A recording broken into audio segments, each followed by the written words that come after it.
Good morning, ma'am. Title, Arson Cases. Presented by Barlis Charlan Galiwag from 33A18. Presented to Elenita G. Cuenca. Lesson objectives. Number 1, define arson. Number 2, explain the fire triangle. Table of content, slides 2. Describe the motives, reason for arson. Explain how these motives were used in criminal investigation. Slides 3. Describe and explain the fire triangle and its components. Slides 4. Describe the procedure for the collection of arson evidence. Slides 5. Describe the two elements of alleged arson in prosecution. Una po, describe the motives, reason for arson. Explain how these motives were in use in criminal investigation. Paano po ba nagsisimula ang isang arson? Nagsisimula po ang isang arson sa pamagitan ng apoy na tinatawag. Dahil marami po sa atin dito sa ating bansa siya po ang kinakatakutan, ang sunog. Dahil dito po yan po ang tinatawag na malicious burning of property. Kasi po, yan po ang pinakamalaking problema ng ating, hindi lang po tayo, ng lahat ng tao. Dahil sa burning of property, napakalaki po kasi niya. Napakalaki rin po ng idudulot sa ating buhay nito. Maaari po itong ikamatay o marami ikatamo ng sugat. Nagagamit po ito ng mga kriminal dahil sa pamamagitan po ng away or halimbawa po sa isang sugal na-istapa yung suspect. Ngayon po para makabawi susunugin po nila yung property nung victim upang sa ganoon makabawi-bawi sila. Ayan po.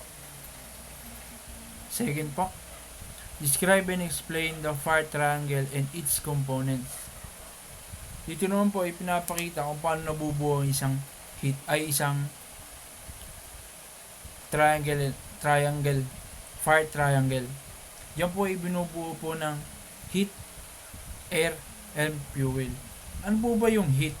Ang heat po yan po yung smoke or apoy na tinatawag, and posporo na pwede magdulot ng isang malaking sunog. And then sa fuel naman po, andito po yung clothing and paper, wood at plastic. Ayan po. And then sa air naman po, ito po yung oxygen na tinatawag. Kapag po yan nagsama-sama, ay maaaring makabuo po ng isang malaking apoy. At kapag naman po ang maski isa lang po ang nawala dyan, hindi po matutuloy ang sunog. Dito naman po tayo sa describe the procedure for the collection of arson evidence. Paano po ba makakolekta ng isang arson evidence? Una po, titignan po yung pinagmulan, kung ano ang pinagmulan ng isang sunog. And then kukuha po or kukolekt ng sample na pwedeng pag-aralan kung paano nagsimula ang isang apoy.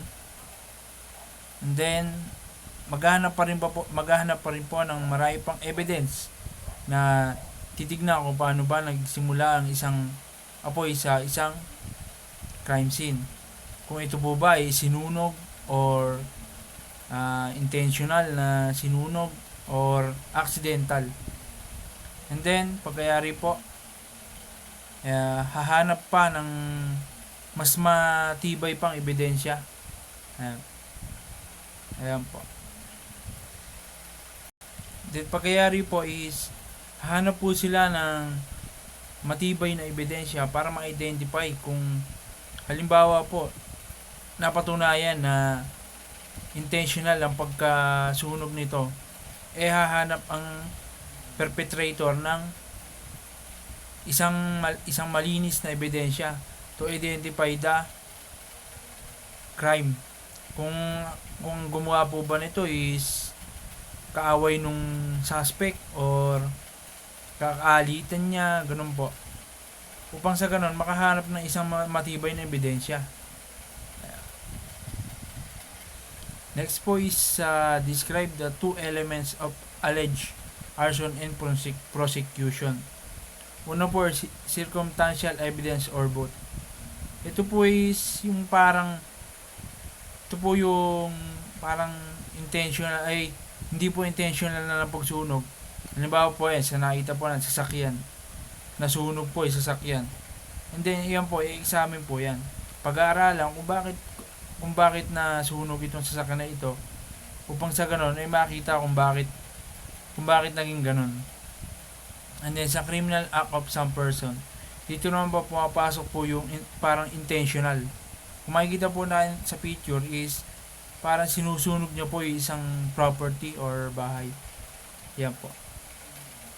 At ang pwede naman pong makikaso sa mapapatunayan na gumawa ng isang arson cases is PD number 1613 in Philippines.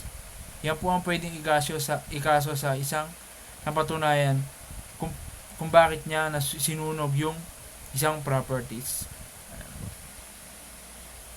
And then again, presented by Barlis Charlan Kaliwag from Trigre A18, presented to Linita G. Cuenca, and then diyan po nagtatapos sa aking report. Thank you po ma'am, and Happy New Year po.